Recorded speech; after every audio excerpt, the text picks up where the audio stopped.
अस्सलाम वालेकुम। Second semester आज का जो हमारा टॉपिक है वो शेक्सपियर की सोनेट 116 और हमारे सिलेबस के अंदर जो इंक्लूड कह लें कि लास्ट सोनेट है ना वो है।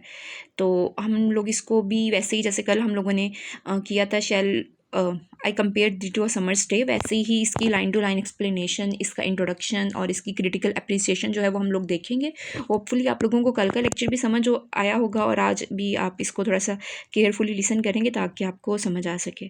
ठीक है, अगर तो हम लोग इसकी इंट्रोडक्शन की बात करें तो हमें पता है कि शेक्सपियर की जो थी वो 154 सोनेट्स थी। ठीक है, और ये वाली जो सोनेट है वो 1609 में शेक्सपियर की कलेक्शन में पब्लिश हुई थी। ठीक है, अब अगेन इसके अंदर वही जो फर्स्ट लेक्चर से बात चलती आ रही है कि शेक्सपियर का जो थीम है इन सोनेट्स के अंदर वो यही है कि ट्रू लव जो होता है वो एवर लास्टिंग होता है, वो कांस्टेंट होता है। चाहे जो भी हालात हों, चाहे जो भी मुश्किलात आएँ, वो कभी भी चेंज नहीं होता है। ठीक है, अब अगर हम लोग इस सोनेट की बात करें, इसकी जो स्ट्रक्चर की बात करें तो वो 14 लाइंस हैं, जो कि शेक्सपियर की जो स्टैंडर्ड एक सोनेट थी ना उसका स्ट्रक्चर होता था। ठीक है, तो हम लोग इसके अब लाइन टू लाइन अगर एक्सप्लेनेशन देखना चाहें, let me not to the marriage of true minds admit impediments.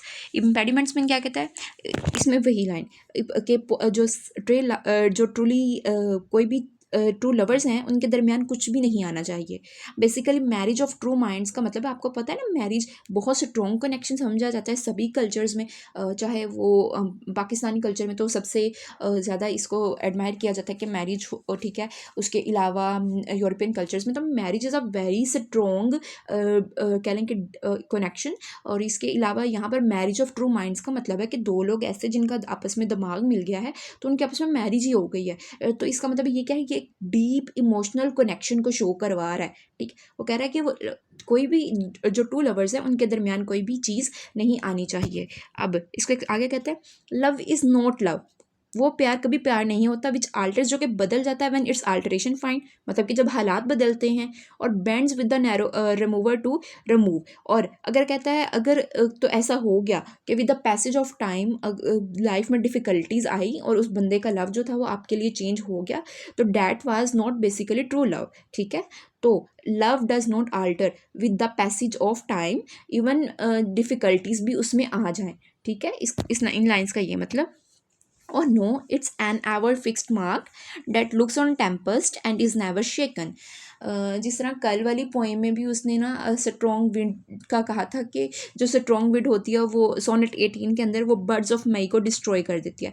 लेकिन इधर वो क्या कह रहा है कि strong love is like a light house की तरह है, जो कि चाहे जितना भी ज़्यादा तूफान आए, जितनी भी ज़्यादा तूफ़ानी हवाएं चले, वो हमेशा खड़ा रहता है। ठीक है, इसका मतलब है कि लाइफ में चाहे जितनी भी चेंजेस आएँ, जितनी भी मुश्किलात आएँ, ट्रू लव जो होता है अगर दो लोगों के दरमियान है वो कभी भी चेंज नहीं होता।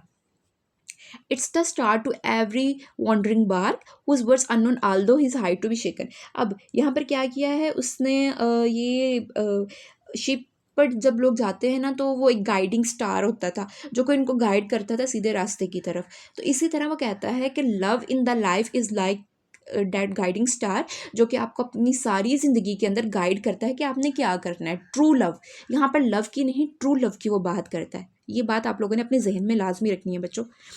उसके बाद कहता है, loves not time fool though rosy lips and cheeks within his bending sickles compass come. अब क्या करता है शेक्सपियर, बात करता है टाइम के बारे में जो कि डिस्ट्रॉय कर देता है ब्यूटी एंड यूथ को। कहता है कि अगर चाहे लोग क्या करें, ओल्ड हो जाएं, उनकी ब्यूटी कम हो जाए, जो सच्चा प्यार है, true love does not disappear. Love alters not with his brief hours and weeks but bears out it even to the edge of the room। कहता है कि ये नहीं होता है कि थोड़े से घंटों और वो जो महीनों का जो आजकल मतलब कि रिलेशनशिप्स होते हैं वो वैसे हो गया, बल्कि ट्रू लव जो होता है वो हमेशा सेम रहता है, चाहे आप बूढ़े हो जाए, चाहे आप लोगों की आपकी ब्यूटी एंड हो जाए। ठीक है, if this be error and upon me proved I never writ nor man ever loved. अब क्या कहता है कि अगर आइडिया ऑफ लव ये रोंग है, उसने जो भी लिखा है, तो no one has ever truly loved. तो अगर तो love with the passage of time change हो गया तो इसका मतलब है कि वो लव था ही नहीं। दिस शोज मतलब कि उसको ट्रू लव की आइडिया के बारे में आप लोग अगर देखो उसको कितना ज़्यादा पता है कि वो एक अब उसके नज़दीक ट्रू लव सबसे पहले तो वो क्या है कि वो जब लव डज नॉट ऑल्टर वाली बात करता है कि जब वो सच्चा प्यार कभी भी चेंज नहीं होता, चाहे वो कुछ भी अल्टरेशंस फाइंड करे, चाहे कोई भी डिफ़िकल्टीज़ आएँ। फिर उसके बाद उसने उसको कंपेयर किया एक गाइडिंग स्टार के साथ, एक लाइट हाउस के साथ। इतनी स्ट्रॉन्ग इमेजरी यूज़ करने का मतलब क्या है? स्ट्रॉन्ग इमेजरी का मतलब होता है कि वो इमेज आपके माइंड में क्रिएट कर रहा है कि ट्रू लव इतना स्ट्रॉन्ग होता है कि चाहे कुछ भी हो, चाहे तूफ़ानी हवाएं आएँ या कुछ भी हो, उसने कभी भी चेंज नहीं होना है। ठीक है, फिर इसके अंदर वही जो उसका लव का थीम जो है वो हमें बहुत ज़्यादा देखने को मिलता है। So this was today's poem. तो इसको अच्छे तरीके से बच्चों काइंडली सुनिएगा, और अगर कोई मुश्किल हो तो मुझे इनबॉक्स कर दीजिएगा। Thank you so much.